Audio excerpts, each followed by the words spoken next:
I can guarantee you that you can achieve anything you would like, any type of goal, as long as you fully dedicate to it.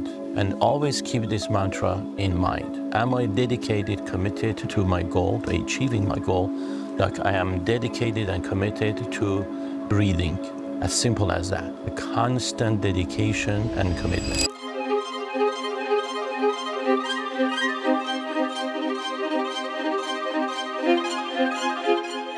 Now, depending on the complexity of the goal, it may take a short while or a long while to get there.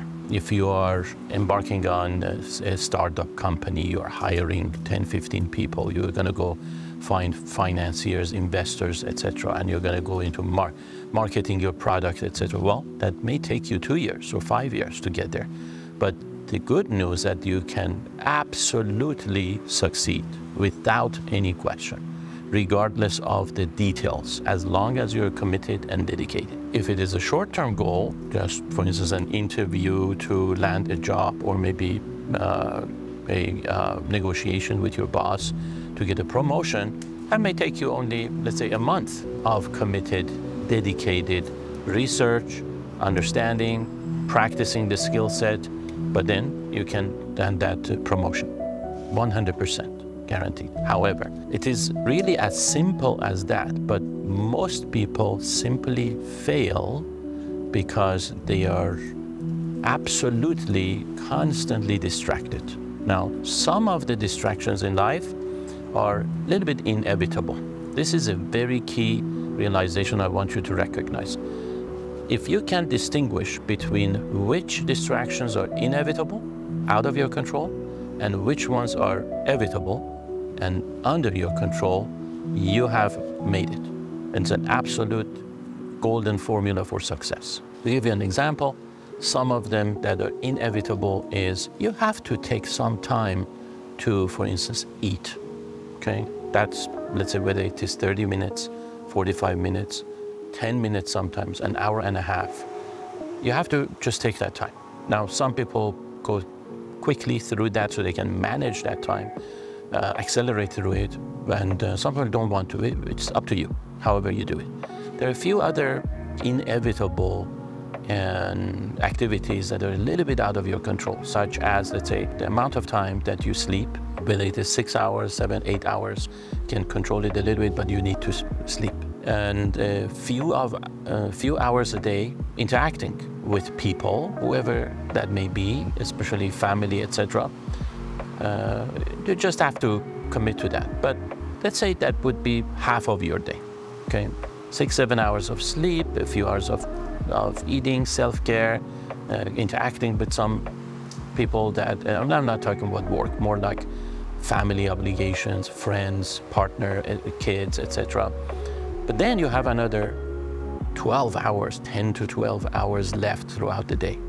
If you find yourself then perusing social media, listening to news, just kind of wasting your time, daydreaming, thinking about the past and the losses of the past, or worried about what happens next and in the future and the obligations of the future, you will probably squander about 90% of those remaining 10 to 12 hours. And this is where everything is actually under your control. This is the phase where you can make the most difference in your life. We have to understand how come our mind gets easily distracted in areas that are actually under our control, but we kind of lose sight of that. And how come our mind, that again we have talked about, the deception of thought, can come in and deceptively distract us. We have to understand those dynamics and recognize what it is doing to us. So our mind has an uncanny ability to escape the present moment. We have talked about that in some of our videos. You want to watch those. Escape the present moment simply because the unknown of the moment, every single moment brings with it some unknown perspective, some unknown things that haven't happened yet. Our mind has an uncanny ability to be afraid of this unknown and wants to escape it. rather than letting you just relax, accept what is. So what it does, it finds reasons, good reasons, seemingly good reasons, and connects a reward mechanism, a reward system, which is basically a feeling of joy, pleasure, and it is tied down to simple neurotransmitters and hormones. It's a dopamine releasing mechanism in the mind to escape the anxiety of the unknown, how to deal with the unknown, and just take us back into the realm of the known, stuff that we are familiar with. Listening to news, listening to gossip, listening to what other people think and want and need.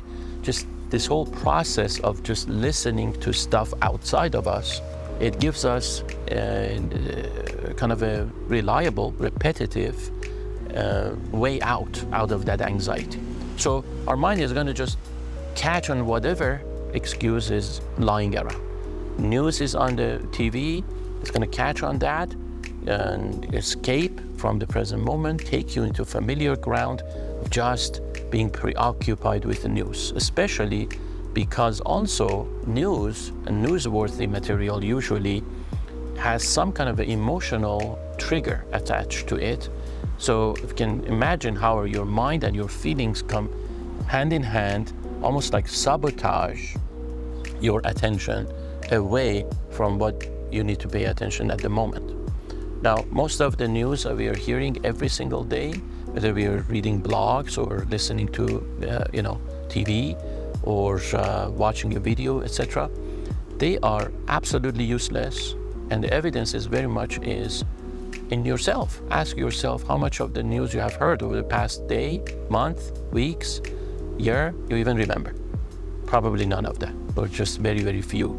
The ones who have been extreme, like somebody died, some fire somewhere, some extreme, events that are memorable.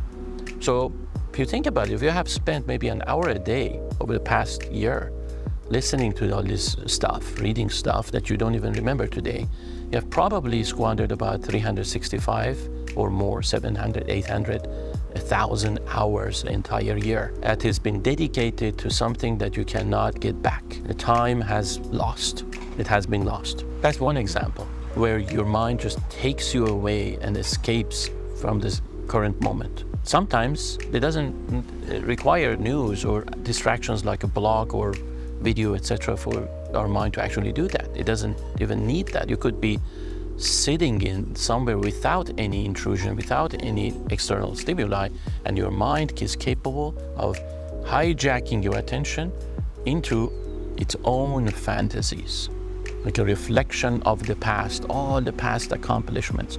It's going to go there, find events that you regret, that you're not happy about, all kinds of problematic situations that have happened in the past, and it just broods. It's going to immerses itself like it swims in the ocean of all these past mishaps, mistakes, losses. And again, why? Even though it seems negative, and even though it seems like, oh, it could be something that people would despise, dislike, but in fact they don't, because the sense of familiarity of this repetitive preoccupation and review of known elements gives a person a sense of security and safety, despite its negative emotions that are attached to it. It is less troubling and less painful than the unknown of the moment, of dealing with the anxiety of the present tense. That is how powerful the deception of thought works. It's basically a zero-sum. It's not a zero-sum, it's basically a net gain in regards to gaining some pleasure out of the process and not having to deal with reality, because reality may be too overwhelming. Isn't that interesting? That there is this notion in us that just panics in being exposed to the reality, being worried that we may not be adequate to take care of the situation at hand. That is so troubling that our mind is willing to take us on a journey into an unpleasant past and keep us imprisoned in that. Or as an alternative, it also does one other thing, another trick, which is escaping in the future, daydreaming about either positive or negative things. Now, you can imagine how seductive that can be, because many of motivational interview or messages that are being thrown out there in the social media and everywhere, they literally encourage people to daydream, like fantasize about that goal. You know, why don't you constantly think about it as a means of achieving it? They can backfire. Let me just suffice to say that yes, at times it can be good, but if people overdo, and again, they do it to the extent that at the expense of overlooking what they can do in the present moment, actually taking actions in order to achieve those goals, then they're just daydreaming, constantly dreaming about taking actions versus taking actions. Journey into the future can also take a negative turn. People can become preoccupied with worrying too much, what might be, what might happen, all kinds of negative outcomes. What if they lose money, lose youth, you lose energy, lose the people they love, lose possessions, assets? And again, I want you to recognize this deception of thought. What happens is while you are preoccupied with these possibilities, probabilities, events, etc., whether about the past or about the future, you are squandering the amount of time that you could utilize for the present moment and in the service of achieving any type of a goal, any type of a project, objective that you desire. It's as simple as that. It's the recognition of the mechanism of the thoughts that we have and the way our cognition and thinking works. If you can just recognize this phenomenon that is occurring of what we call deception, hijacking, distraction, and replace it with one simple thing: present-mindedness. Focus on what is. Welcome the anxiety, welcome the unknown. And certainly you can actually affirm yourself. You can remind yourself that nothing really bad is going to happen as long as you are actually focused, attentive, and taking actions in the right direction. Part of you may not want to believe this and come back with an argument and say, well, what if something actually happens? Rest assured that at that time, your reactive self cannot do anything else but react to the danger at the moment. So I'm not saying become oblivious and clueless to danger. Part of you automatically reacts to danger appropriately. Give you an example. Let's say you're so hyper-focused and pay attention to completing a project that you forget, for instance, that you put a kettle of water, cooking on the stove or something. Your mind, your sensory experiences are working independent of your conscious attention. They are taking stock of what is happening around you. They are going to recognize at the right moment that the water is overcooking or overflowing. You have to develop that type of an ability where you can actually use both your conscious and subconscious mind in unison with each other, but it takes trust and practice to do so. However, when the right time comes, your reactive side that is absorbing all that information immediately is going to snap you out of the moment and pay attention to what is necessary. Take some practice, understand I give that to you, but it can be developed. Another example, good example, many of you may have had is many of us, put on alarms. They set alarms to wake up in the morning. And some of us don't. They have trained our mind to actually not need alarms. How is that possible? When our entire consciousness is asleep, how come that part of us can wake us up at a given time without an alarm? Think about it.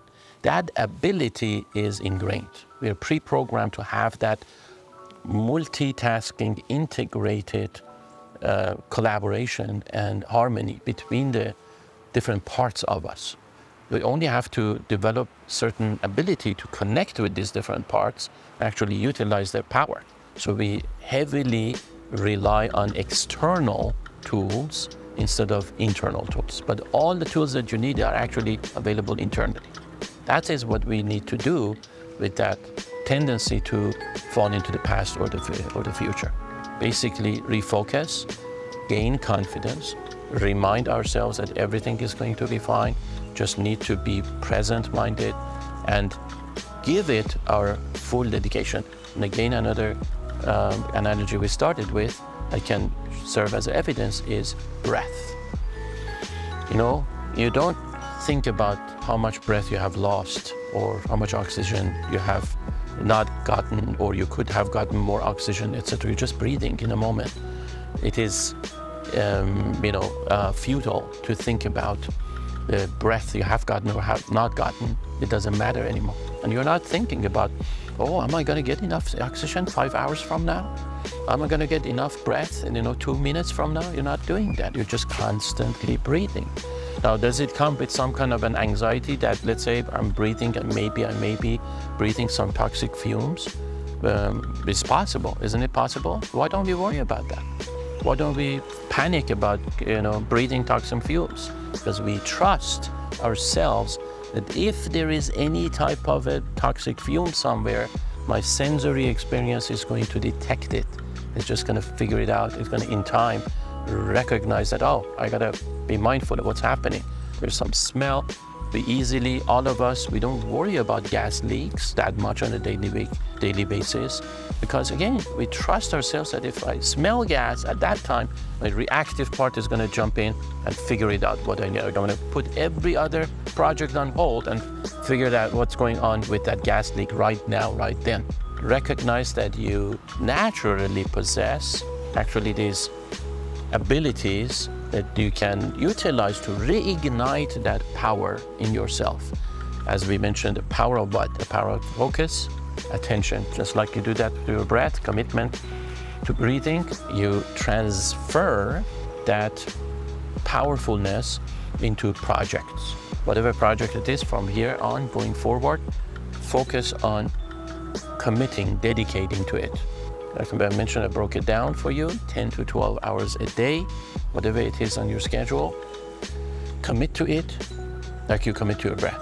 Think about every single step, every single minute of those 10, 12 hours. Be present-mindedness, and you will see the successful outcomes just flourish in your life, no matter what it is. Now, you can take projects one at a time. You don't have to work on 10 different projects at the same time.